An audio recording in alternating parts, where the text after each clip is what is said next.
I was actually born in Europe. I was born in the Czech Republic, and into a musical family. My mother was an opera singer, and then after the Russian invasion in 1968, my parents fled the country and settled in South Africa, mainly because of the gold mining here. My father was a miner. He was a senior mine manager in one of the mines in the Czech Republic or Czechoslovakia, and he wanted to come to South Africa because of the mining.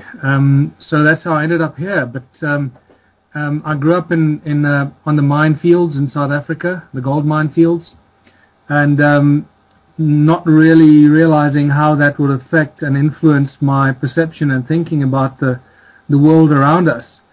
Because what I didn't know growing up in the mine fields and the gold mines was that the circumstances that prevailed during the 60s and 70s and sort of into the mid-80s on the gold mines in South Africa, actually probably from the 50s already, were probably very similar to, in many ways, to the situation that must have prevailed in the ancient gold mines of the vanished civilizations of Southern Africa. But I'll come back to that later. Yeah, it's ironic because that's the work you're doing now. Yeah, you know, as crazy as it may sound to some people, it's incredible the similarities that you start finding. So I left school. I was always involved in music and the arts and culture and so forth. Always outside the box, but enjoyed school. I was never a loner or an outsider. Very much a game player. I played sports. I participated in all the things, and school came easy to me. I passed with great ease. I didn't have to do any work. I'd always pass exams with good marks and distinctions, and so I was fortunate in that sense. And then I left school. I went to university, and I started studying chemical engineering, which I didn't really enjoy, not because of the subject matter, because of the lecturers. The lecturers were just sucked at this university that I was at, and I switched from chemical engineering to pharmaceutics, from Pretoria to Johannesburg, and that was an interesting shift. That taught me about pharmaceutics, how drugs are manufactured. Pretty much do the same subjects at medical school that everyone that studies medicine and dentistry does. You all do the same subjects for the first 3 years, and then it starts to specialize into more specialist subjects of the various platforms or choices.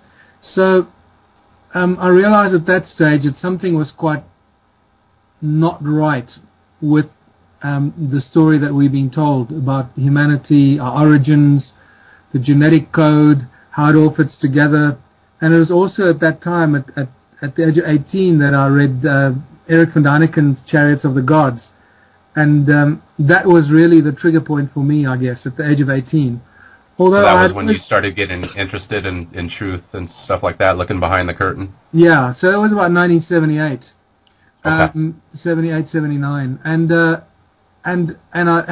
was, once you go through that door, there's no stopping, no turning back, as you know. I agree, yes. And it's a beautiful journey, with stops and starts. Sometimes you get distracted. I got involved in the music industry and stage and TV and recording albums and so forth. And eventually I ended up living in Los Angeles for a year, trying to get into the music business there. I did very well until they found out that my partner and I were two white South African boys, at which stage all the record companies that had shown interest in us had dropped us like hot potatoes. Wow. Because it was just at That's that not stage. too marketable, huh? Yeah, no, that was just an interesting twist of fate, because while I was in LA trying to get signed and getting all the attention, and then suddenly being dropped, some of my black South African musician friends were in LA getting wine and dined by the big record labels because they were black, and because we were white, we were dropped. And there was an interesting reversal of fortune, although I obviously come from a background of, I guess, radical alternative thinking and always going against the thread. So I was always up against the apartheid regime throughout my childhood, and always an activist for human rights and so forth. So it's been with me for years and years and years. Yeah, and that's you know, a lot of people when they hear the word, you know, slave, they immediately think, you know, the black, the Africans and so forth, and it's not that. I know in researching it myself and the subject, you know, and then my own DNA and going back over the last 3,000 to 5,000 years is we've all been subjects to slavery and these atrocities and so forth. All the races across the world have been enslaved, and it's a lot of people, they hear that word and they think that when they're not educated on that. Do you agree, Michael, sometimes? Well, not only that, I don't only agree with you, but I must make a very strong statement here, and I really wish and I hope that people take this and go and think about this and research this. And this is what I will tell you and your listeners. We are more enslaved now than at any other time in human history. Now, that might not make sense to people that are new to the subject matter, but once you get a hold of my new book, the Ubuntu Contributionism book that I've just completed, I'm just doing the 3rd or 4th edit now. It should be out hopefully by the end of April or during May. We are more enslaved now than ever before because the slavery is so carefully crafted and maliciously manipulated around us that we don't realize it.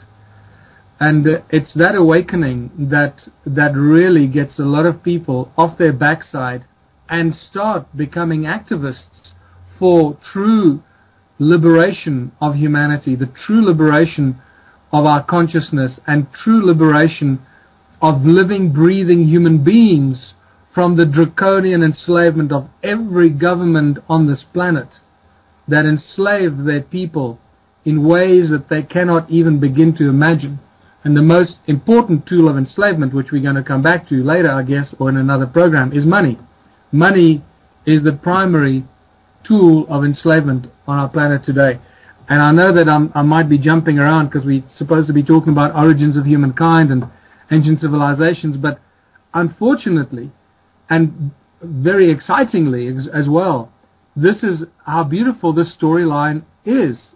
It takes us from the origins of humankind, genetic manipulation, slaves in gold mines in southern Africa 300,000 years ago, the evolution of our DNA without us being aware of it, the separation and segregation of different race groups, however they came about, still remains a huge mystery, the grand population of this planet, and the continued deepening enslavement plan of action that continues to enslave humanity from the very first step and breath we took as a species on this planet until today. It is truly an immaculate deception. Yeah, and Michael, in my own research, and of course the work that you've done, you know, and we're gonna, you know, a lot of the questions that I have are gonna relate to that, and you're gonna touch on it.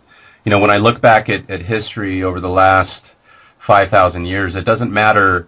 You know, right now it just seems more like a centralized world type of government where they've aligned their forces, and each kingdom, you know, for thousands and thousands of years have always enslaved their people, whether that be a kingdom in Africa, whether that be a kingdom in Europe.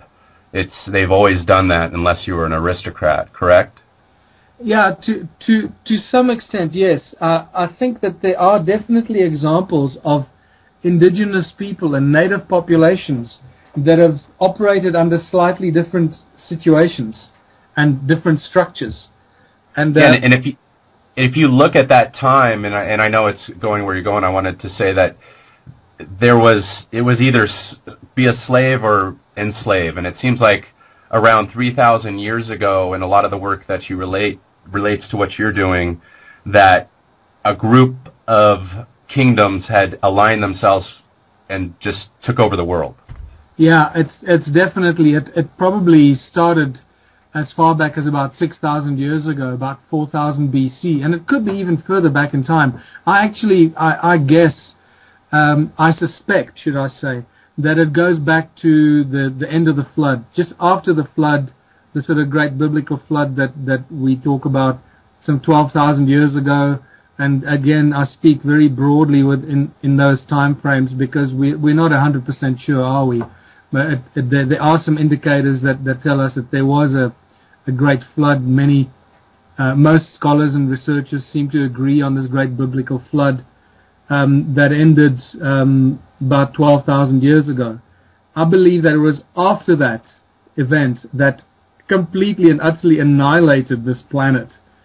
And that is the beautiful evidence that I also present here from South Africa.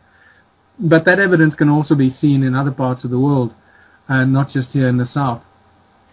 And it seems back then, after then, we have the Bible that came out, and it seems like it documents that with the Old Testament and Genesis, that we were at one time all separate races as far as whether we were, a race from planet Earth or they were alien races. But whatever happened at this time, we were separate races, then somehow we've all merged, correct? Yeah, wow. That's an interesting question. Or a topic to discuss. The issue of races is a fascinating one because there is no consensus on where the race groups on planet Earth come from. It's just here we are. At least 5 distinctly different race groups. Where the hell did these people come from? So there's 5 races basically that walk the planet Earth right now. Yeah, and there are probably more. Sub races and so forth. But it seems like the race group phenomenon is a really fascinating thing to contemplate on planet Earth because just if you had to look at, for example, take China, and here you got 1 billion people or 1.4 billion people or whatever it is supposed to be today. Here they are, breeding and bringing forth offspring and little Chinese babies. At which point do those babies start to look like African people or blonde, blue-eyed Norwegian people? It's not going to happen unless they're a different race. Yeah, unless there's an injection of that DNA at some point in time. In studying the Chinese, are they related to possibly the Hittites and the Sumerians? Have you studied that at all? Well, there's definitely an overlap right across the world of every ancient culture, and you see that overlap in some of the symbols and the symbolism and the carvings that we find scattered across the world. And this symbolism is carried on usually from the same families usually, right? So if we see a symbol today, most likely if we see it 3,000 years ago, it's that same race or family or tribe, correct? Okay. Yeah, exactly. And the winged serpent or the feathered serpent is probably the most commonly described symbol in ancient times and ancient texts, from China all the way across to the Americas and throughout Asia and Europe and Africa, everywhere. Everywhere you go, the winged serpent, the feathered serpent, has got everything to do with bringing life, bringing creation, creating the beings, bringing knowledge and information, enslaving them at the same time, becoming the dictator, or if you want, but at the same time bringing medicine and knowledge of a kind that could be used to keep the people under control, not necessarily give them liberty and freedom. Sounds like Tubal-Cain, of Freemasonry, the Bible, the forger of weapons, the maker of fire, that brought that to earth, and Cain, who of course slayed Abel, that active masculine principle. Yeah. Now there's an interesting thing in the Bible, and I'm just going to throw it in here because you just reminded me of it, because it says that Cain and Abel worked their lands with their iron tools, their iron implements. You go, what? Iron was only supposed to be discovered like 1500 BC, and in Africa only 2,000 years ago. So there's some very interesting statements that just don't make any sense. Definitely. Yeah, I just want to come back to the feathered serpent situation, because, you know, in China and Japan, it morphs and becomes a dragon with wings and so forth. So that's a kickback to the feathered serpent. We see it in the caduceus and the medical fraternity, obviously, the two snakes around the sword with wings at the top, deeply encoded with esoteric knowledge of such high intensity that most people just would not begin to believe it when you start unraveling that. And the other important thing to just put out there right now is that remember that everything carries its own energetic field and its own resonance and vibration, and symbols are no different. So symbols are like keys. They're like resonant keys and codes to unlock certain knowledge and create a resonant connection of a conduit, a channel of information. If you can tap into that resonant frequency of that particular symbol or carving or whatever it is that you're looking at. This is spectacular stuff. You know, once you get into the nature of reality and start dealing with that side of things, it becomes really exciting, because what it does, it starts to explain what the physicists and scientists have been trying to explain for more than 100 years in quantum physics. Yeah, symbols, they're the ancient symbols, and a lot of these have been around for thousands of years. And what a lot of listeners might not know is that, you know, these things are built within our subconscious, and we've seen them. You know, I'm a big believer in past lives, and that we, you know, knowledge that we gain in this life is actually past knowledge that we relearn, and, you know, that's part of evolving as a soul, and we'll probably get into that a little bit. I know Michael has some similar beliefs, but these symbols we've seen in past lives, and that's why they're universal, and they're carried on for thousands of years, from, you know, the Seal of Solomon to the pentagram to the inverted pentagram, which is used a lot now. And then also you have the Freemason symbols, which is I believe the Seal of Solomon, which is, you know, the compass ring that they have, and you could see that on the back of the dollar bill as well. And, you know, you have the pyramid on the back of the dollar bill, and the country of the United States was founded by Freemasons, who their whole belief system is symbology and mathematics and energy. And once you start realizing this and looking into it, it really, you start opening the Pandora's box and going down the rabbit hole. And sometimes when you look at these symbols, don't always believe the first definition that you find, because sometimes there's disinformation put out there purposely by these secret societies so that we don't find the truth, you know. And those people that are uninitiated, you know, that's the whole idea, is to kind of lead them away from the truth a little bit. And those that find the truth, you know, they're worthy to find it, is the way they figure it. Yeah. And what's your thoughts on that? No, I totally agree with you. You know, but the exciting thing is that more and more people are talking about it, and more people are paying attention to it, and everyone has their own trigger point of becoming awakened and start the process of enlightenment. And it doesn't matter who you are, whether you're a really wealthy individual or a poor person, you know, on the sort of on the street. Everyone has a trigger point to suddenly, you know, something switches in your mind and you start questioning, and the existing answers that we've been force-fed for so long are no longer good enough. And but the symbols are really key. You know, the one symbol that Zecharia Sitchin equated with Enki, the Sumerian, one of the Anunnaki that came to Earth some 500,000 years ago, or whatever it was, 450,000 years ago. The guy that started doing the gold mining here in southern Africa, and we can speak for hours and hours about that, because that's really my area of research and expertise. What I call, you know, the lost city or the lost empire of Enki, that covers most of South Africa, well, pretty much all of southern Africa, South Africa, Botswana, Namibia, Zimbabwe, Mozambique, Botswana, and right across the Zambezi into Zambia as well. You know, probably one of the most beautiful parts of the entire planet. It's a spectacular part of the world, and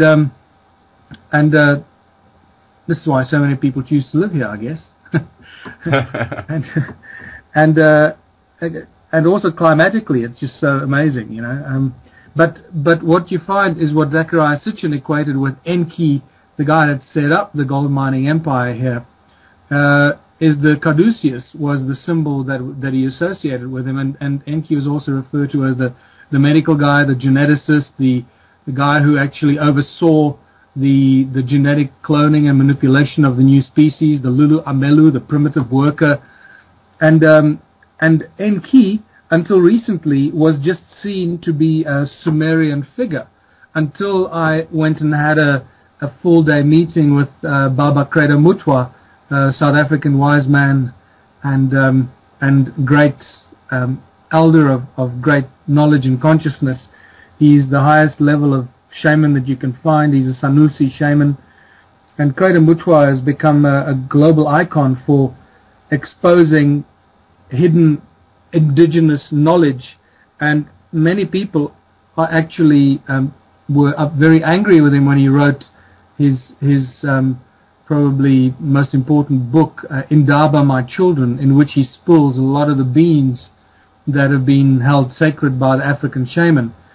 But what Credo Mutwa told me is that Enki is also known as the created god in ancient African tradition, and he's known as Enkai, Enkai, the creator god of the human race.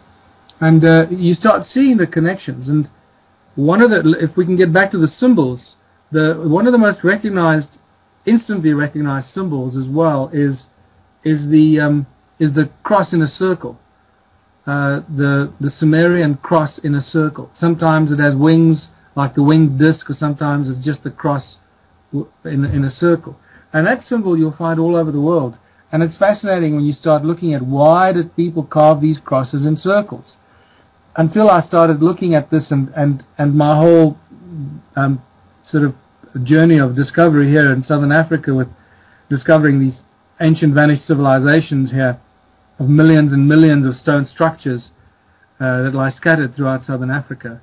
When I started realizing that it was all connected to sound and sound frequency, and it all started to make sense, because now we start tapping into what all ancient cultures and religions talk about, where the creation of the universe and all things in it comes from a source of sound, the sound of God, or the word of God, or the Om, or the Egyptians sang the universe into creation, or the Aboriginal people talk about the supernatural beings that rose from out of the earth and created the form of the earth with 3 sacred songs. So it's all linked to sound that manifests physical form and matter and shape. And it's when you start looking at what is at the center of a sound frequency, or a source of a sound point.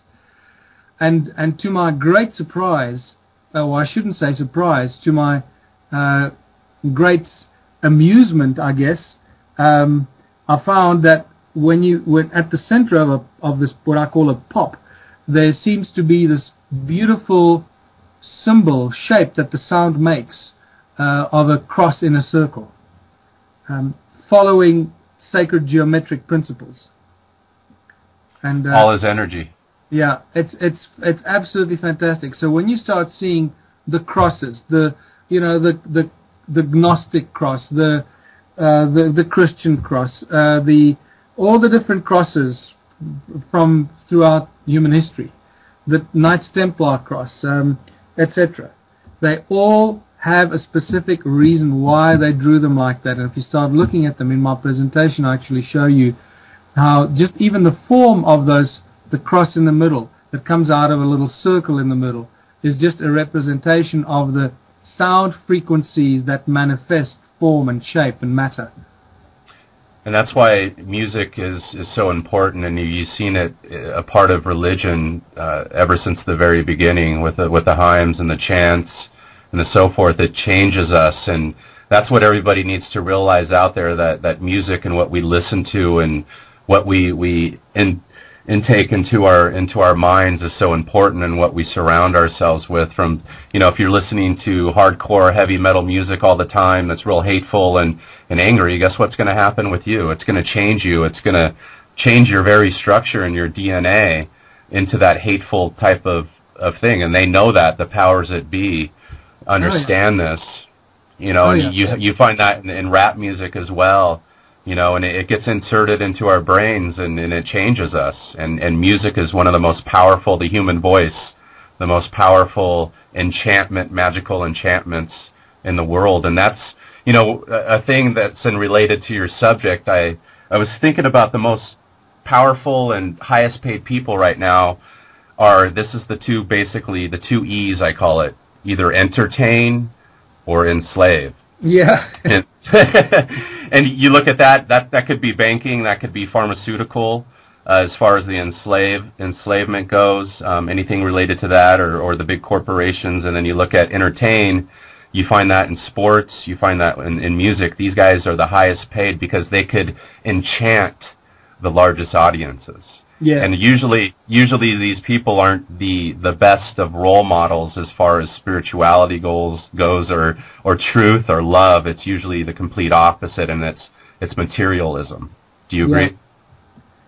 Now, that's very interesting what you said there, and it's very important for people to understand that and start wrapping their heads around that. You know, everything is resonance and frequency. So that's the source of all things, and as we mentioned earlier, we are told this by all ancient cultures, and the source creation point of all religions and all belief systems all comes from this same principle: sound resonance, some creative force that created the whole universe and everything in it, with the original, you know, or whatever you want to call it. That's really important to understand how that affects, as you mentioned, the words we speak and the words we hear, which includes the music and the frequencies, because that is everything we put out, even our thoughts, obviously, but a spoken word is even more powerful because it carries the actual resonance with it, not just the frequency of the thought, but the actual resonant effect as well. Those, like, you know, some of the great prophets told us, you can move mountains with those. I agree, and that's why a lot of the past prophets and truth tellers were silenced. And it's interesting to me that, you know, now that we're able to, you know, find this knowledge, and, you know, you talk about how we're, of course, in one of the most enslaved times in history, which I agree, and then also there's also liberation and freedom for those people that seek it within this kind of prison-like system. That's what I'm kind of finding. It's like, you know, to me, I look at, as far as the enslavement goes, it's more of a monetary type of thing, you know, with the banking now, where before it was pretty much with a sword and, you know, a religion, take this religion or take the sword, you know, kind of thing, and that was propagated, and now they've mastered it to a point of materialism and money where there's really no master and a whip and a sword or a cross to get burned on now, but there's a master called money, that if you live in, you know, a society here like in, you know, California or America, anywhere, and then most European countries, and I'm sure it's quite similar in South Africa, you don't have money, you're on the street. So money is a type of energy as well that the powers that be also understand, and it could be used for either good or bad. So once you understand that money is almost a type of freedom, so if the more money you make, it could either enslave you with your vices and your passions if you use your money for that, or you could use the money to liberate you in this enslavement type of system. And my understanding, it's always kind of been like that, or it was like that in Egypt. You could buy your way out of slavery. I don't know if you have any research on that, but can you talk a little bit more about you know, South Africa, the gold mining and the slavery that has happened for the past thousands of years before the banking? We get into the banking. Yeah, well, it's really all connected, as I said right at the start. You know, once you start to understand what went down here 300,000 years ago with the creation and the cloning of the primitive slave species, or as the Sumerian tablets call it, the Lulu Amelu, that gives us a very clear indication of how it's evolved and what happened, and and how we've been enslaved and continue to be enslaved. But in essence, what we've got here and what I've been sharing with the world for the last 7 years, well, actually, it's only really the past 5 years since I've discovered the physical evidence, since sort of mid-2007, that I discovered the physical evidence of the ancient gold mining empire here. But the information and the knowledge of this golden empire goes back 500 years. It's not something new, but it's just been ignored. It's been ignored and misunderstood for 500 years. And I guess not just misunderstood and ignored, but also consciously suppressed and kept out of sight and out of mind by those who knew, like the royal bloodlines and those that actually have all the information, those that knew what was going down here for hundreds of thousands of years. They've kept this very neat and tidy and out of sight and out of mind. And that's why, in many ways, I believe that Southern Africa has always been kept very stable. There's never been really too much major,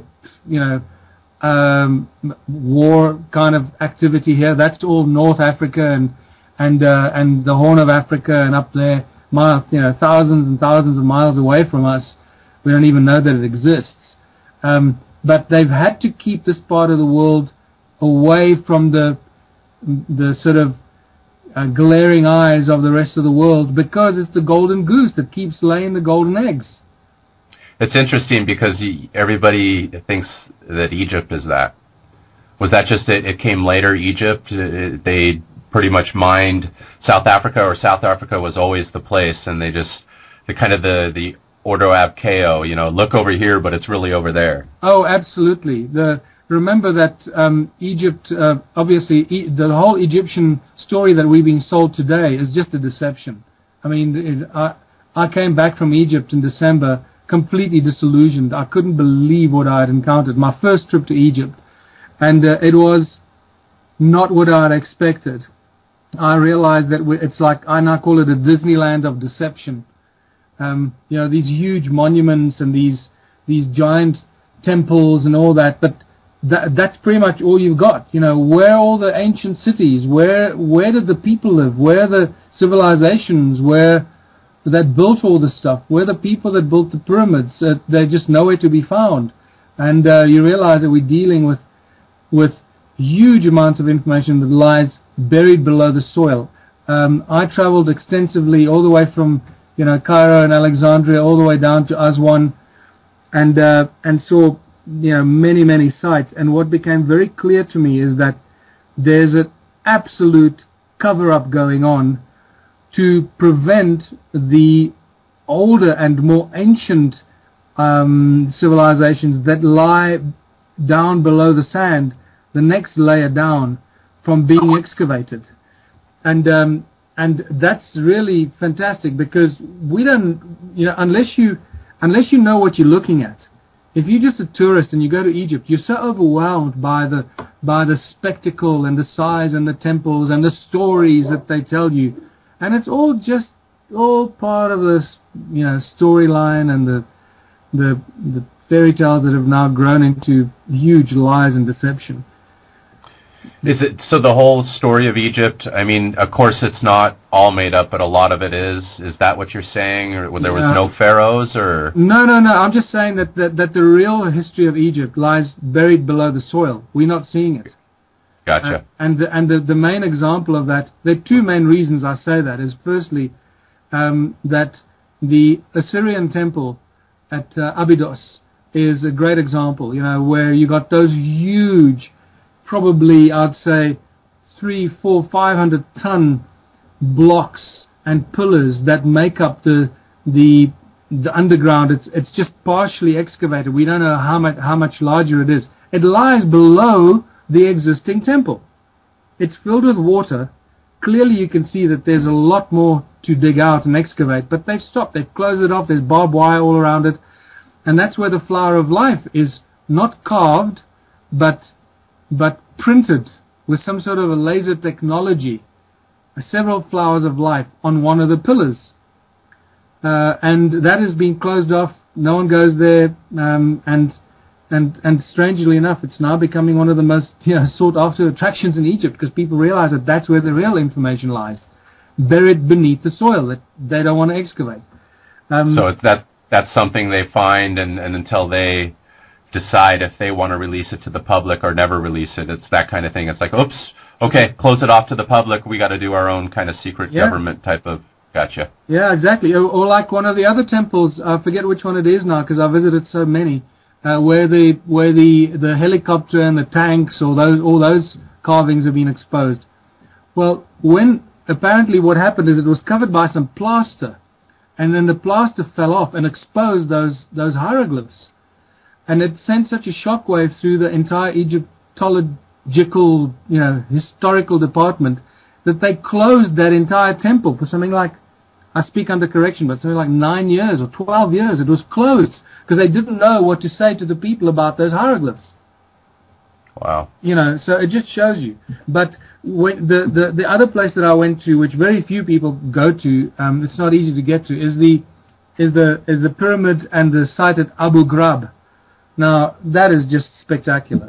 When you go there, you realize that we're dealing with a civilization with ancient knowledge and technology that we know nothing about. You only start making sense of it if you start to listen to what I've been talking about, the vanished civilizations of Southern Africa, and the kinds of tools and technology that I've been collecting and putting together a story of that makes sense from a scientific evaluation. When you start realizing that they had this advanced knowledge of levitation, of laser and Saser technology, not just laser, but specifically Saser, which is sound amplified by stimulated emission of radiation. And that is far more effective than laser technology, because with Saser technology you can levitate stuff, you can do all kinds of stuff that lasers cannot necessarily do. And it's just... What do you believe happened? Do you believe that there was a big cataclysm that took everybody out, the people with this knowledge, or do you possibly believe that it was just, the different races, or possibly a new race landed on Earth, or there was this other violent race that took over this race, and the guy that had the secrets, they just cut off his head, and there went the secrets into the sand? I think it's all of the above, But Gotcha. the main event that happened here, there's no doubt about that, and this is why more than 90% of more than 10 million stone ruins here in Southern Africa lie buried beneath the soil and sand, and specifically sea sand, because it was covered by the flood. It was destroyed by the biblical flood some 12,000 years ago. So since then, the shift has moved. They did reopen and reactivate some of the gold mines here in South Africa and in Zimbabwe, and this is when you start seeing the rise of the kingdom of Monomotapa, the great African golden kings that they ruled the world from the perspective of gold for thousands of years. Nobody knows about them. And that's because what usually happens when another kingdom or a tribe race takes out the other one, they pretty much wipe them out and just take over, and sometimes they just sit on the throne like nothing ever happened. Yeah, but the Monomotapa kingdom was attacked. They were attacked by the Phoenicians, they were attacked by the Romans, they were attacked by all the great so-called northern civilizations, and they could not be conquered. And then they eventually vanished from sight for some obscure reason. But they left behind what is now at the heart of what was then the Monomotapa kingdom, was Great Zimbabwe, the ruins of Great Zimbabwe, which they did not build, they inhabited. When approximately was that? I know you can't, there's no scientific date, but when do you think approximately? When Great Zimbabwe was built. I actually know when they were taken out, when they kind of vanished from civilization. I'd say somewhere around, probably around 1600, around that period, late 1500s, 1600s. BC? No, AD. No, quite. Oh, wow. 500 years ago, yeah. Wow. With the arrival of the Portuguese and the Spanish and then the English and the Dutch here in Southern Africa. Yeah, it's kind of like the Mayans, kind of something similar to that. It just kind of happened around the world. Yeah. Now you remember that the Pope divided the world up. He gave the Spaniards the Western world, and the Portuguese were given sort of Africa and Asia. So this is why the Portuguese explorers, if you want to call them that, came around the Cape of Good Hope, and the Spaniards went to the Americas. What year was that, and what pope? Well, that was the same time as Cortez and Columbus were invading the Americas, late 1400s, 1482, I think. Vasco da Gama, not Vasco da Gama, Bartholomew Diaz came via the Cape of Good Hope, and then Vasco da Gama. They came around the late 1800s, same time as the Spaniards were invading the Americas. Who do you feel that the world's still split up this way? You have, of course, Europe. You have all those other lands, and you have France, and they're not Spaniards. Where do they play a role in this? You have France, and of course Europe, and the British Crown. Yeah. And then you have the Spaniards as well. Well, are they all competing groups, or are they all aligned now? Do you think? Yeah. In the end, they all work for the same few that will make the call on this planet. You know. The few. Do you think that's someone on this planet, or possibly another race from a different planet, another alien race? That's what I... Well, I think that it's an alien race that is made this planet their home. We are just the byproduct of their being here, and we're waking up to that now and realizing what's going on. And it seems like they're allowing that, Michael. Well, I'll tell you what I believe is happening here is that the bloodlines know that it's really a tough thing, this. You know, I've been struggling with this, and I'm sure that all other researchers that go through this phase struggle with the same sort of philosophy when you hit it, or the reality when you hit it, is how brutal and draconian can you continue to be while you under the scrutiny of other beings of high consciousness that, you know, multiple millions and millions, infinite number of beings of high consciousness around in the universe that are observing what you're doing on this planet, allowing you to continue doing what you're doing. So this is what I think happens. This is the current philosophy that I have. You can create a structure, because the prime directive, as we've learned for 50 years now from Star Trek, right? I believe the prime directive is definitely at play here and plays a critical role in everything that's going on here. And if you create a new species, you can allow them to do their own thing and claim to be guiding them. And you can be guiding them into the gutter as long as you're not doing it against their will, as long as they think that they're following you for the right reasons. Does it make any sense? Yeah, so basically it's almost a type of free will system, they believe. The manipulation of your free will. So if you're willing to go with it and take a bite of that poison apple and eat it up, or those drugs or those pharmaceutical stuff, then you're that free will is you're a victim, you're a sacrifice. Gotcha. Yes. Now it gets interesting here, and I think this is where it gets complicated. So what these beings, call them the Anunnaki or possibly other beings as well, but I think the Anunnaki are probably the primary instigators of this on this planet. Also the primary instigators of what went down in Atlantis, that was then corrupted by other beings and invaded by other beings. But I think that what happened here is that they created these beings, the Lulu Amelu, the primitive worker, and what most of them didn't know, the Anunnaki didn't know, is that Enki encoded the beings with a more advanced DNA, because he realized that he was not allowed to create, according to the prime directive, a species that would not grow in consciousness. I mean, that would be like the worst evil, if you can use that word, deed against all of creation, right? And in fact, I've got some interesting feedback from various people that have given me this information. This is why I've reached some of these conclusions, that claimed that the Anunnaki have committed a great sin against all of creation, and for that they've been cast out of the book of life.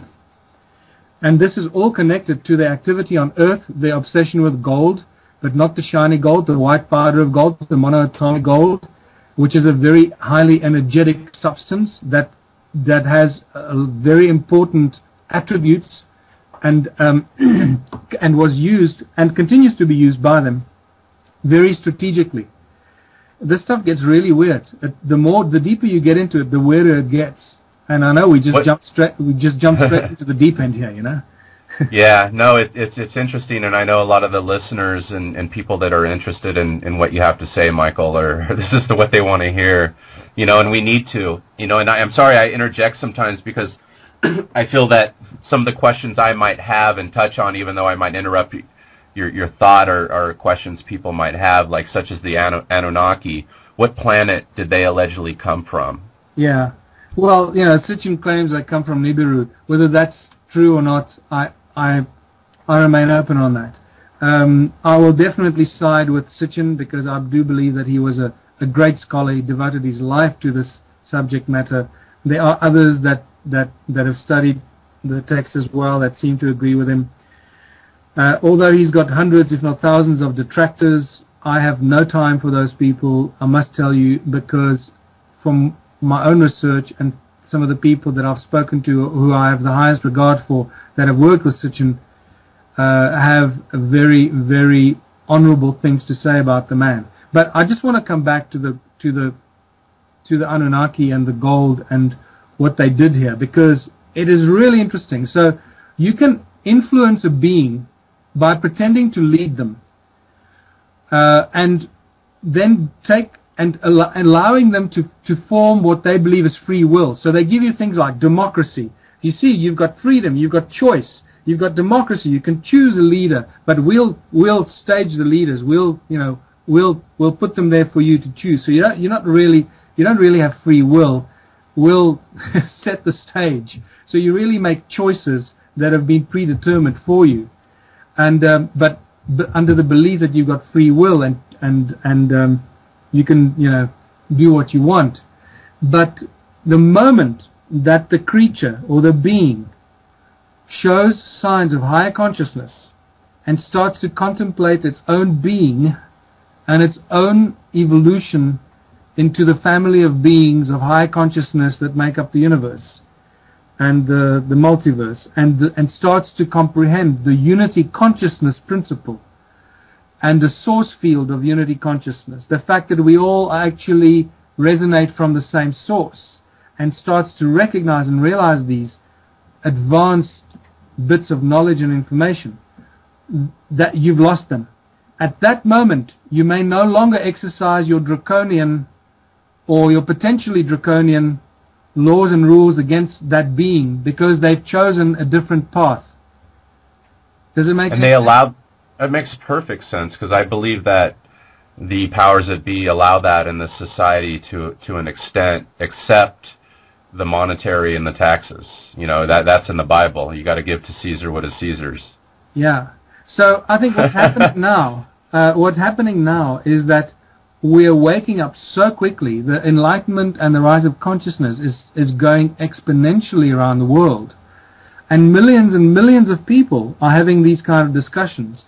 And millions of people are making discoveries and connecting to the Akashic records and the morphogenic field and downloading information that they know is true and they know is real, because they are starting to understand how it all works and fits together.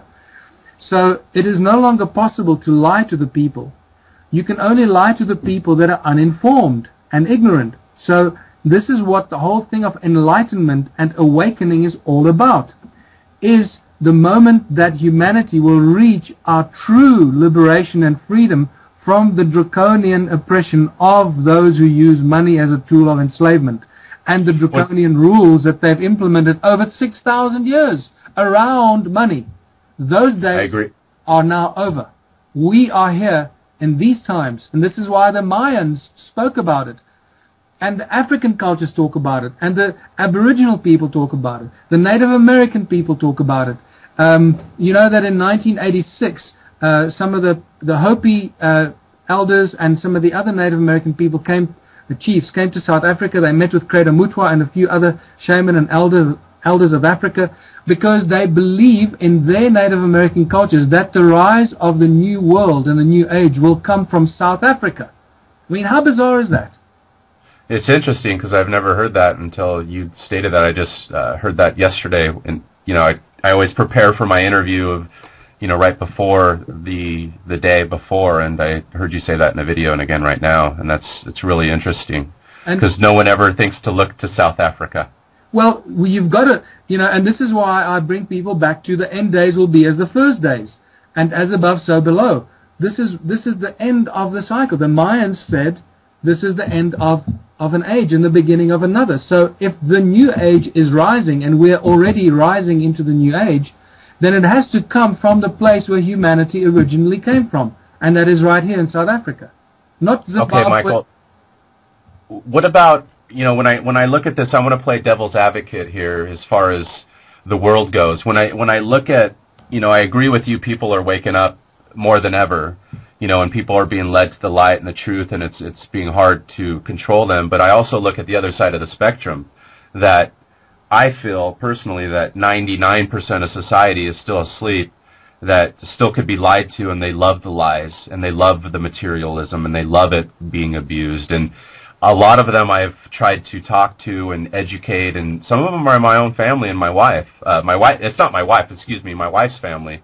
My wife is my partner in truth and light as well, but as far as her family goes, you try to educate them on different things, vaccines and truth and history. It goes right over their head. And then my family, it's just not even it's a waste of breath.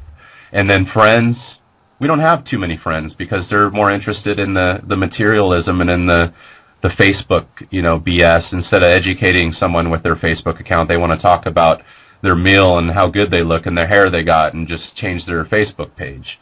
That's who we're dealing with. What's going to happen? My thoughts are that I agree that people like yourself and myself are going to help lead society in the future, and that actually the powers that be had wanted it to be like this, and that eventually, you see the materialist and the people losing their homes. It's almost like they're using that money to kind of take out that class, even though they don't know it. They're slowly pulling out the cork on the boat, or they're turning up the heat on the water and the frogs in the pot. They're all losing their homes, their jobs, and we're creating jobs, and this is going on. And I looking at it, running my website loansafe.org, and seeing behind the scenes and what's really going on, it's all BS. And then you see the plans of the future with Agenda 21 here in America, where it's pretty much they sliced up the country to where we're only living in zones, and the rest of the country is almost like green zones.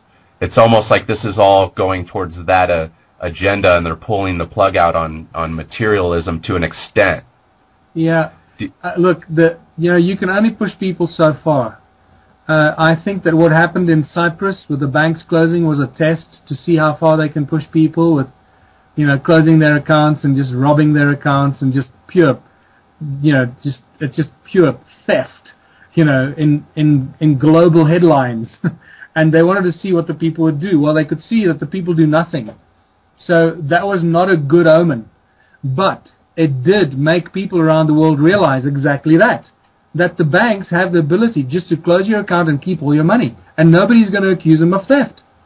Well, they did that here in America with the bailouts because, like I had mentioned, I run my website, loansafe.org, which pretty much deals with mortgages, and we were keeping track of all the bailouts and the alleged attorney general settlements with the banks. Nothing ever materialized. They go on before they go to Congress and get the money that, hey, we're going to use this money to, bail out homeowners and so forth. And then, Bernanke comes on and he's being interviewed by the Senate. Hey, we gave it to banks. Can you tell us who that was? No, we're not going to tell you. What about the homeowners? Sorry. That's basically what it was. And I'm helping these exact same people that seen this happen, and no one does nothing. And they keep doing it and doing it and doing it. And Americans are a bunch of wimps for the most part. They don't do shit. And I've seen this go on, and it's just like, well, you tell them the truth and you try to even educate them, these people that are losing their home, and that's one of the worst time to try to give them the light and the truth is that time. All they want to do is save their home and their material possessions. So it's this weird dichotomy of how the system's set up. But I think, while this is happening and while they're tightening the screws and the heat's going up in everybody's life, they start to realize and feel that something is wrong.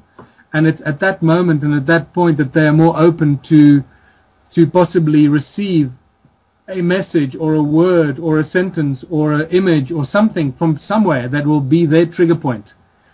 And that could happen so quickly that, you know, I don't think we should ever underestimate the power of the millions of people that are doing what you and I are doing and talking about what you and I are talking about now. There are millions and millions of people around the world that are doing the same. And the energy flows out. That resonant frequency flows out, whether the people hear it or not. It is affecting them. That's just the simple reality. And the powers that be know this because they're allowing us to do this as well. Do you agree, Michael? Meaning that if you get that and you get what I'm saying and get what Michael's saying and you might be in that dark spot and you get that spark of light from us or truth that helps you, that they're okay with that and you could not be controlled by them as much, and they're okay with that. And the guy that doesn't get it, they're okay with that too. Yeah, more so. This is exactly where I see that split. So you can carry on controlling the people that live in the darkness, and you'll continue controlling them until they see the light, right? And then you stop controlling them.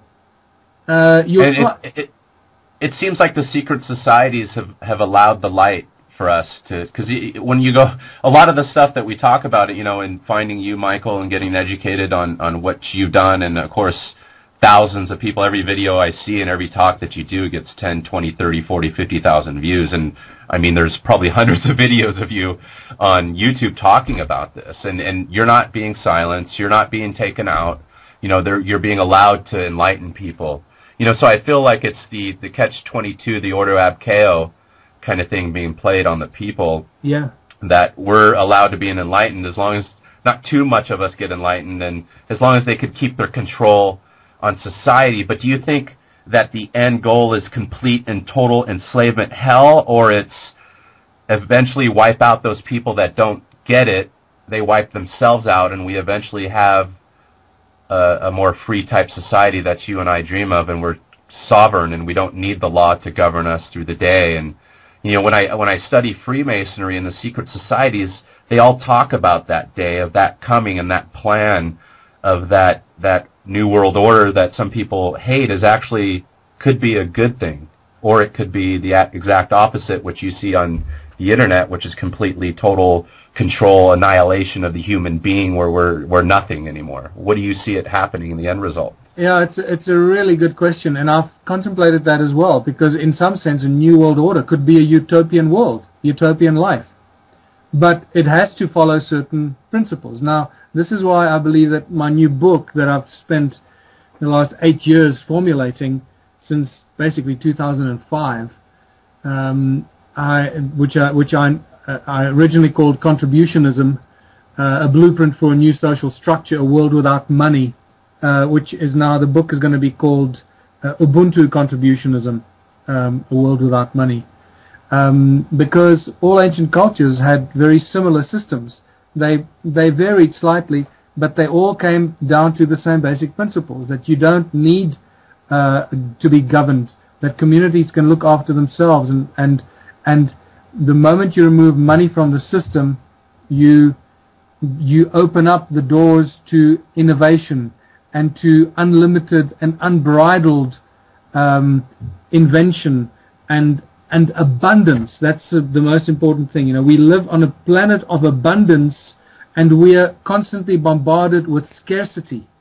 But that's part of the plan. So to come back to your statement of, you know, the control of the unenlightened and the leaving those that are enlightened alone, that is, I believe, where those who are trying to keep control of this planet are doing everything they can, because the only way they can keep control of this planet is by the people choosing to stay under the control, and that they're doing through fear-mongering and fear tactics. So the people that you mentioned earlier that are still worried about their cars and their homes and what they're going to lose, that's all just fear. It's got nothing to do with enlightenment and seeing the light, so it's all fear-driven.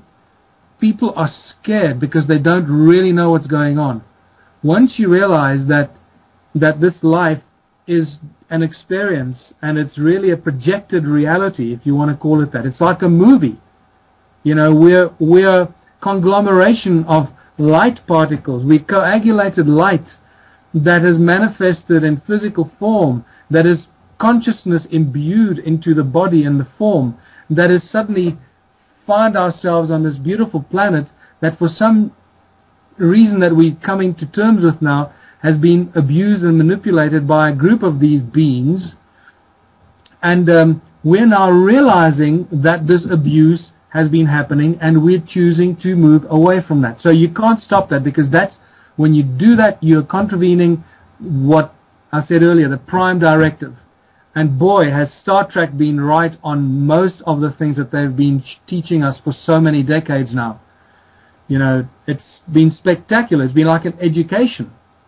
And I just noticed that recently too myself. Everything you've ever seen on Star Trek has been absolutely spot on, accurate and true. Now, let me get back to what you said there. They're actually educating us. They being those who are trying to pull the strings and keep the control. So those that have fallen in love with the physical form, with the human form and physical perfection and immortality, that want to retain this planet as that kind of playground for themselves, can only do so by continuing the draconian abuse of humanity. Now, those that are waking up are being fed from all kinds of sources, and the Hollywood movies are actually very important in feeding us with subconscious, high consciousness information, which you will find a lot more information on my good friend Willem de Swart here in Johannesburg, South Africa, that is probably the leading authority on what I call the secret numbers of God and the decoding of the secret messages in movies and in literature, but specifically in Hollywood blockbuster movies.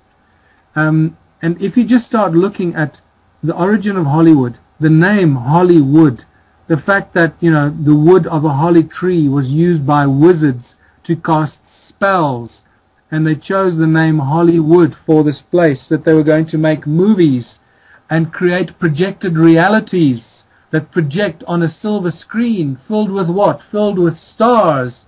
And you start seeing the nomenclature and so the language that was created around Hollywood, and the fact that it's a blockbuster movie. Well, what does a blockbuster movie do? It busts the mental block of enslavement, because it's encoded with deep-seated messages and information that people do not see on the surface, but is very subconscious. Boy, please go on to secretnumbers.org and start studying Willem de Swart's work. And that was fascinating. It'll blow your mind. And this was confirmed to me, incidentally. I had dinner with Jordan Maxwell on my last trip to the USA. And I ended up talking to Jordan the whole night. My girlfriend Louise and I and Jordan just told us his whole life story and everything. And I asked him about exactly this. And he confirmed that this is exactly what's happening. And he suggested to me that it is the innermost sanctum group of the Freemasons that are actually still the original Knights Templar, that are the highest, most secretive part of the Freemasons. Most of the Freemasons don't even know they exist. And they have taken control of Hollywood, the movies, and they encode them with this knowledge and information. And once you see how spectacular this information is encoded, because it's all connected to the tarot cards and the understanding and the information encoded specifically in the 22 major arcana tarot cards, it is the absolute knowledge of everything we know about existence and the universe that's encoded in those cards. It is spectacular. I tell you, Mo, Willem de Swart has just opened up a body of knowledge and information that will blow everybody's mind. Yeah, this the tarot is something actually I just started studying recently, and one of the things I do to learn actually is I'll write an article on something for my blog. It's something I've been doing lately. So if I find something interesting or I want to write on, and I usually write on several different subjects, I kind of, just start writing about it and studying it, and then I, do a little article on it. But I wrote about the Hanged Man, and that's the card number 12, which is the 12th trump. And it's interesting, Alpheus Levi said in his book, Transcendental Magic, and, Alpheus Levi is a great person to study. He has several books that I have, but if you want to know what's going on, you could definitely check out his work. Says it also implied fantastically that the Roman alphabet is related to tarot cards, but whereas the Hebrew man answers the card of death, the Roman M is referred to the hangman, Resh, the judgment card, but R to the blazing star. And it says Levi likens the hangman to the legend of Prometheus, the titan who gave fire to mankind, in turn suffered the wrath of Zeus to become the eternal sufferer by being bound to a rock to have his liver to be eaten by an eagle each day. And it's interesting, and then I just was studying, the inverted pentagram the month before, and it just kind of reminded me of that, and the inverted pentagram is the symbol of the Church of Satan and Satanist, of course, and when you study that, you study, of course, the regular pentagram, which is the upright pentagram, and that is the symbol of man with his 5 senses upright. And the inverted pentagram is the opposite. Your 5 senses are turned upside down, kind of thing. So there's a lot of symbolism in these cards, definitely, and the powers that be understand that. And I definitely believe the movies. That secretnumbers.org I definitely want to check out, because I just watched a movie called I forget what it was called, The Killing Numbers or whatever, but it was a show about these little zones. It was about America, and everybody was in zones, and all electronics, everything was gone, and we were living in camps that looked like Agenda 21, but they were all surrounded by barbed wire, and the only free zones were all green zones, and we all lived in these different zones, and pretty much everybody was gone except the like a few million people or whatever, and it reminded me of the Georgia Guidestones. Yeah. Well, you see, what I also want to just caution people against is to continuously go down this rabbit hole of negative information, because remember, we're the creators of our own reality, and we keep forgetting that, and we keep getting sucked through fear and negative influence and television and media, sucked into the negative vortex, or the spiral vortex, into the opposite, the negation of where we should be going.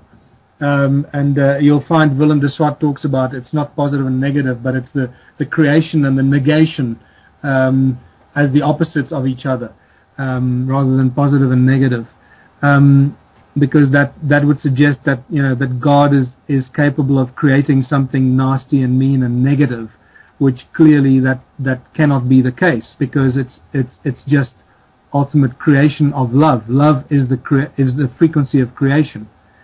So there's some very interesting and important things that we need to embrace and really think about. But so I want to just caution people not to go down that rabbit hole of negative thought, and rather start thinking about what I've been focusing my mind on, and that is the utopian future that we are creating for ourselves, and we need to start visualizing and imagining and projecting for ourselves the utopian world of abundance on all levels, where all humans are absolutely free because we've chosen that freedom and taken it for ourselves and given it to ourselves, where we choose what communities of infinitely conscious people we live in, where money does not make any part or form any part of our reality, where contributionism is whatever the word that I came up with, that ancient cultures called Ubuntu, where everybody contributes their God-given talents and their acquired skills and passion for the greater benefit of everyone else in their community, which leads to only one thing: abundance on all levels beyond our wildest belief. That is what I would like everybody to occupy their minds with, and start projecting that kind of world and that kind of planet for ourselves. And let's wipe away any negative thoughts, any negative impressions or hang-ups from the past that might still be clouding our thoughts today. Let's get rid of all of that and only start projecting this utopian planet. That's the way I'd like to move on from here. I agree, Michael, and it's important. I want to touch on the fear aspect, because a lot of people, I was guilty myself when I first got into the truth and knowledge path, that I turned in and tuned into a lot of websites, forums, and blogs that were more fear. Every day was kind of just like that fear porn. It was almost like the worst of the articles that you would find in the newspapers they would be propagating, and the worst of the conspiracies every day, and there was no love, there was no truth, there was no hope. Yeah. And what I realized after a while, I was starting to get real hateful and fearful, and it wasn't good. And it wasn't until I started, like you had said, focusing, even though we still go down this rabbit hole of knowledge, and there's some ugly things there that we find, and we use that and we educate them, and you write books, The Slave Species of God. It doesn't mean that Michael's just focusing on the negative. No, he's educating people, but your focus is, of course, on that positive. And by being involved in the truth movement with what you're doing right now, and even when we sometimes talk about the negative and the slavery and money and all that stuff, is we want to educate you, but also to always keep positive, because we're allowed to talk about that, and do you think, Michael, that we can lead this society to that utopian heaven on earth, possibly, and the powers that be could still have their power, and they would allow it, even though, of course, they want their power. They're always going to, see, my belief is they're always going to be power guys in charge, whether that be a king, whether that be these high Templars or Illuminati, whoever you want to call them, are always going to be there. But can they have that power and have a population and citizens like ourselves that don't need a million laws to govern us, where we could govern ourselves and they could still have their power and they could walk around freely as well? Well, the question is not can we get there. The question is we are going there. We are getting there. We are on an irreversible course, on a direction towards a utopian planet, a world of higher consciousness. There's no doubt about that. We've crossed that galactic plane. We've crossed the horizon. We've moved through the possible, falling down into the abyss, or whatever you want to call it. The consciousness has saved this planet, and people don't necessarily realize that, but I want them to think about this. We are moving towards a utopian world. There's no doubt about that. And there's no place for anyone to have any control. It's not possible. This is why I'm going to punt my book now, because it's critical that people get this information in a structured chronological order, so that they understand where we've come from, what is going on, and where we're going. And we already are at the doorstep of where we're going. All we need to do is just move through the door and start to inhabit that new utopian planet that we are imagining and visualizing for ourselves. We're right on the threshold of it. And is it always darkest before the dawn? Absolutely. That's what it seems to be. So don't be fearful. Lose your fear. Drop your fear and realize we are on the threshold of the utopian world. There is no place for money or the controllers of money or those that create a hierarchical structure, or kings or lords or any one of these. We are all born equal. We are all fractals of the infinite divine creative source. Okay? It doesn't matter who you are. Everything is a fractal of the divine creation. What if someone that's in power doesn't agree with that? You see, presidents that have came in and tried to change the system and had, tried to smash the Federal Reserve, and we're just little guys compared to, say, John Kennedy. That was all in the past. That was all stuff that happened when there was not enough knowledge, information, and consciousness, and there was no internet. So today, information can spread very quickly, and that actually helps and aids the spread of consciousness and information and knowledge that allows people to very rapidly change their mind about something, or possibly reach their own trigger point. It's not possible, and this is why you've got to get hold of my book Ubuntu Contributionism to understand why it's not possible for anyone to have control. Like you're suggesting, what if those they don't want it, won't allow it? It's not up to them. It's up to the people. In the end, it's always up to the people. It always has been and always will be. And people will rise and they'll create revolutions and all that. I believe this is not a revolution of blood and violence. It's a revolution of consciousness. the silent revolution of shifting away from the direction that we're on, getting onto a different path completely, different path of consciousness, and completely just eroding away, dissolving away the draconian past that has caused so much, destruction and so much sorrow and desperation throughout so many thousands of years. What about the people that love this system and that they almost seem like they're on the completely other side of the spectrum, and if we were to try to do this, they would kill us, like in the past. Well, I'm saying our own people, our own citizens out there that love their slavery and they love their materialism. Well, they don't really love it. They do it out of fear and necessity. They think they love it. The moment they realize that they could do what they want, all these people that you're mentioning, what you're actually doing now, Mo, you're asking one of the 12 most frequently asked questions that I actually answer in my book. And it's spectacular. What you'll see, it'll put a real smile on your face, because it is the same set of questions that everybody asks. What does that point to? It shows us that we're all equally brainwashed, and we all believe the same crap. Yeah, the problem, I always play devil's advocate, because I've been trying to enlighten, people on my forum, loansafe.org, about banking and everything. They don't even want to have it. They don't even want to hear it, and they're losing everything. So they're in that fear aspect, and they're losing everything. And that's what I see happening across the world, or at least here in America. And I don't see enlightenment happening, only on a small percentage. And I there's hope. I believe that it's expanding, but I feel almost like those people are the enemy to us of enlightenment and truth and so forth. And I know they're under mind control as well, but some of them, do you think that everybody, if they had the chance, would choose what we choose? Or there's not a shadow of doubt in my mind. And again, it's taken me 8 years and 310 pages of a book to compile this, to explain why I can say so and why I feel so strongly about saying so.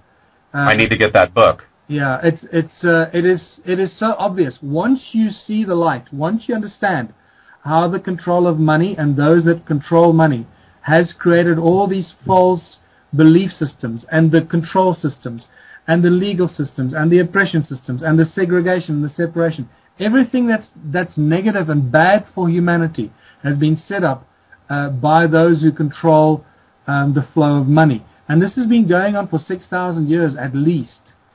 And the moment you get rid of that, you realize how everything changes. But the only devil's advocate again there would be that before there was the control of money, it seems like, and even during it, until there was complete control over the last few thousand years, they've perfected it now. But prior to the last couple hundred years, it was almost like anarchy to a certain extent. They had the trade and so forth, and you had, of course, the Vatican and the different European powers and the Spanish powers in France and so forth. But they were always fighting one another throughout that time, and then certain powers came to be, and they used money, of course, and perfected it over time to now to the electronic thing. But before it was like, it was anarchy, and now it's they create the anarchy when they want to. It seems like they're hell-bent on using this system to control us. And go ahead. No, I was just saying that it's all the same. It's all the same control. It's just different tools, different methodology of controlling people. But it's always divide and conquer. Remember, divide and conquer. And these people that have been doing this, or these beings that have been doing this for so many thousands of years, they're masters at it. Remember that to them, it's it's very difficult to explain, because it just comes naturally to them. They know exactly what to do, how to control other beings. That's what they've been doing for probably millions of years throughout the universe, not just on this planet, but many other planets. And I look at America, it was set up this way. We'll leave here shortly. I want to leave this as the last couple minutes here, is that we were set up kind of to be that way, to be that mind-controlled kind of nation to an extent, but also have the knowledge and to be led to the belief that we're free when we're not. Yeah. And then we're kind of like America's police force as well, where people don't understand what's going on, and of course a lot of people join the military and so forth. But it seems like the whole creation of our country is set on unifying the world in the New World Order, and that they're of course we're one of the most powerful countries in the world, if not the most powerful, along with the G8 and the G20, that they're all hell bent on creating this one world government. Yeah, it's time is over though, because the people are just waking up so quickly now. It's, as many people are now calling it, the powers that were, and they're doing everything they possibly can to. This is why it feels so intense, because the fear-mongering and the fear tactics are just getting so overwhelming that no matter where you look in the media today, that's all you see is fear-mongering. Fear tactics being shoved in our face. So my message to your listeners is, be aware of that. Don't fall their tricks and their trickery. Understand what it is. View the news to inform yourself about how desperate they are to try and keep us under control. See it from a humoristic perspective. See it as the activities of people that are desperate to clinging onto power, clinging to control because they know they're losing their grip. And unfortunately, it's too late. The consciousness is exploding. The people are waking up, and very, very soon.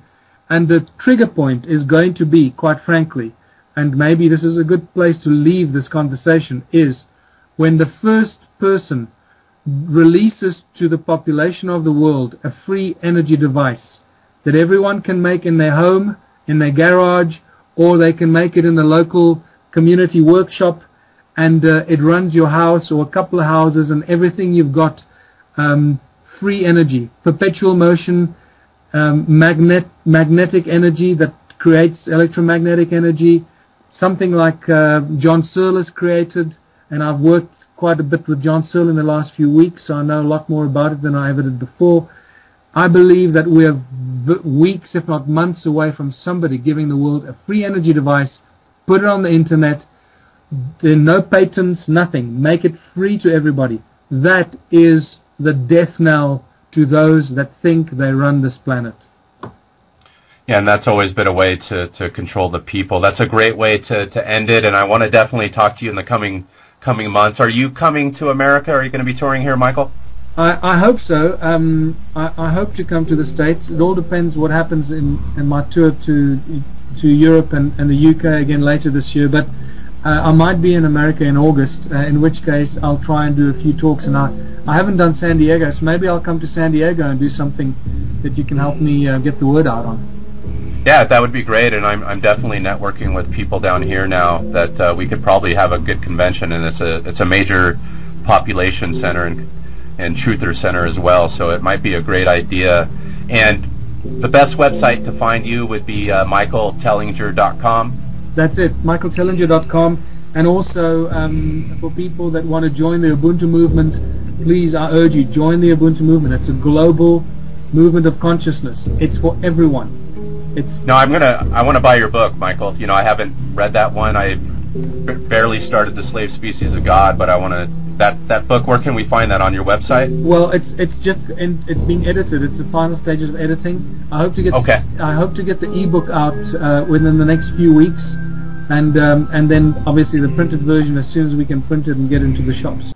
So there's 5 races basically that walk the planet Earth right now. Yeah, and there are probably more, you know, sub races and so forth. But it seems like the race group phenomenon is a really fascinating thing to contemplate on planet Earth, because you know, just if you had to look at, for example, take China, you know, and here you got, you know, 1 billion people or 1.4 billion people or whatever it is supposed to be today. Here they are, you know, breeding and bringing forth offspring and little Chinese babies. At which point do those babies start to look like African people or blonde, blue-eyed Norwegian people? You know, it's not going to happen unless they're a different race. Yeah, unless there's an injection of that DNA at some point in time. In studying the Chinese, are they related to possibly the Hittites and the Sumerians? Have you studied that at all? Well, there's definitely an overlap right across the world of every ancient culture, and you see that overlap in some of the symbols and the symbolism and the carvings that we find scattered across the world. And this symbolism is carried on usually from the same families usually, right? So if we see a symbol today, most likely if we see it 3,000 years ago, it's that same race or family or tribe, correct? Okay. Yeah, exactly. And you know, the winged serpent or the feathered serpent is probably the most commonly described symbol in ancient times and ancient texts, from China all the way across to the Americas and throughout Asia and Europe and Africa, everywhere. Everywhere you go, the winged serpent, the feathered serpent, has got everything to do with bringing life, bringing creation, creating the beings, bringing knowledge and information, enslaving them at the same time, becoming the dictator, or if you want, but at the same time bringing medicine and knowledge of a kind that could be used to keep the people under control, not necessarily give them liberty and freedom. Sounds like Tubal-Cain, of Freemasonry and of the Bible, the forger of weapons, the maker of fire, that brought that to earth. And, Cain, who of course slayed Abel, that active masculine principle. Yeah. Now there's an interesting thing in the Bible, and I'm just going to throw it in here because you just reminded me of it, because it says that Cain and Abel worked their lands with their iron tools, their iron implements. That taught me about pharmaceutics, how drugs are manufactured, pretty much do the same subjects at medical school that everyone that studies medicine and dentistry does. You all do the same subjects for the first 3 years, and then it starts to specialize into more specialist subjects of the various platforms or choices. So I realized at that stage that something was quite not right with the story that we've been told about humanity, our origins, the genetic code, how it all fits together. And it was also at that time, at the age of 18, that I read Erich von Däniken's Chariots of the Gods. And that was really the trigger point for me, I guess, at the age of 18. Although so that was when you started getting interested in truth and stuff like that, looking behind the curtain? Yeah, so it was about 1978. Okay. 78, 79. And that was, once you go through that door, there's no stopping, no turning back, as you know. I agree, yes. And it's a beautiful journey with stops and starts. Sometimes you get distracted. I got involved in the music and industry and stage and TV and recording albums and so forth. And eventually I ended up living in Los Angeles for a year, trying to get into the music business there. I did very well until they found out that my partner and I were two white South African boys, at which stage all the record companies that had shown interest in us had dropped us like hot potatoes. Wow. Because it was just at that That's not too marketable, huh?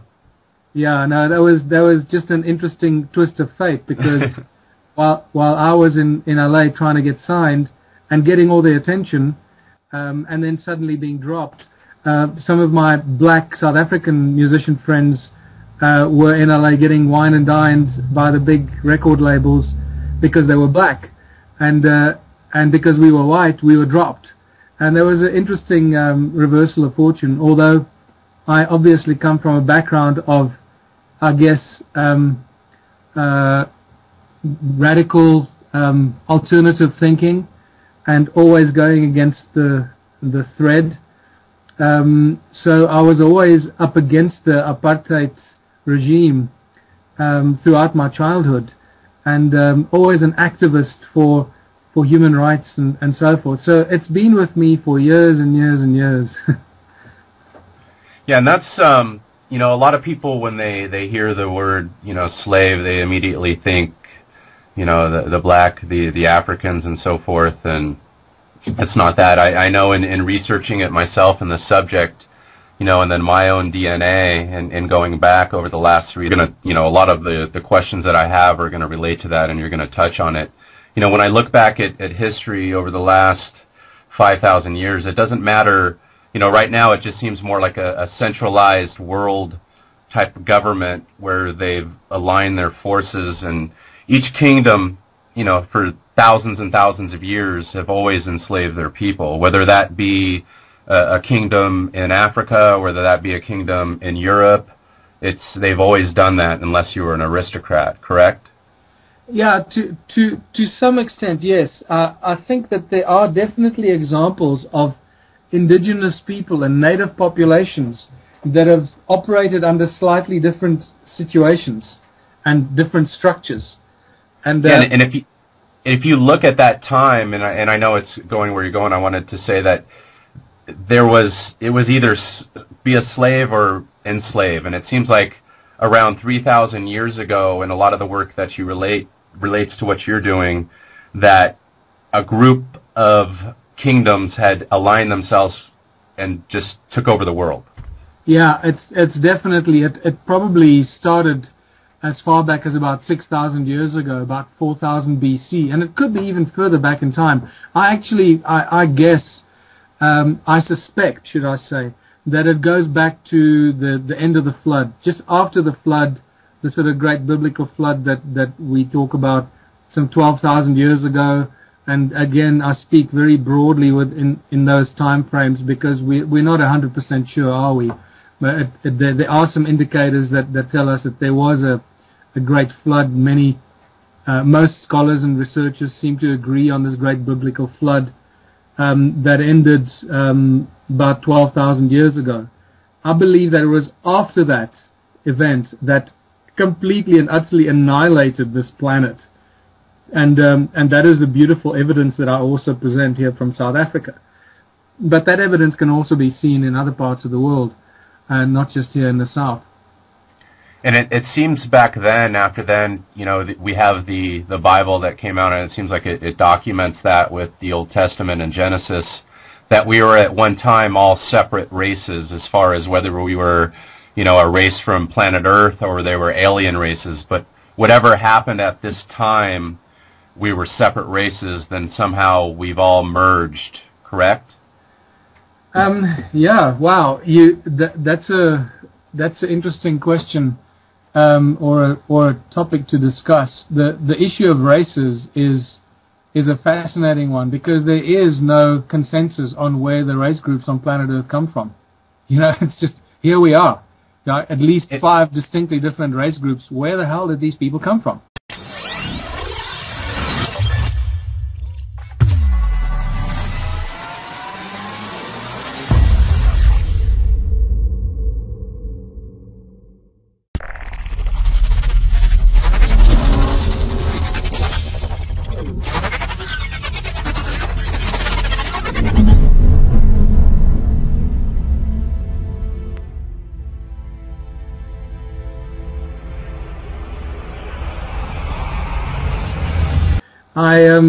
I was actually born in Europe. I was born in the Czech Republic, and into a musical family. My mother was an opera singer, and then after the Russian invasion in 1968, my parents fled the country and settled in South Africa, mainly because of the gold mining here. My father was a miner. He was a senior mine manager in one of the mines in the Czech Republic or Czechoslovakia, and he wanted to come to South Africa because of the mining.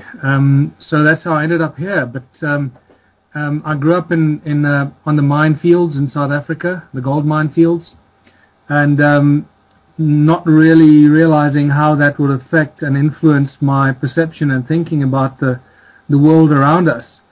Because what I didn't know growing up in the mine fields and the gold mines was that the circumstances that prevailed during the 60s and 70s and sort of into the mid-80s on the gold mines in South Africa, actually probably from the 50s already, were probably very similar to, in many ways, to the situation that must have prevailed in the ancient gold mines of the vanished civilizations of Southern Africa, but I'll come back to that later.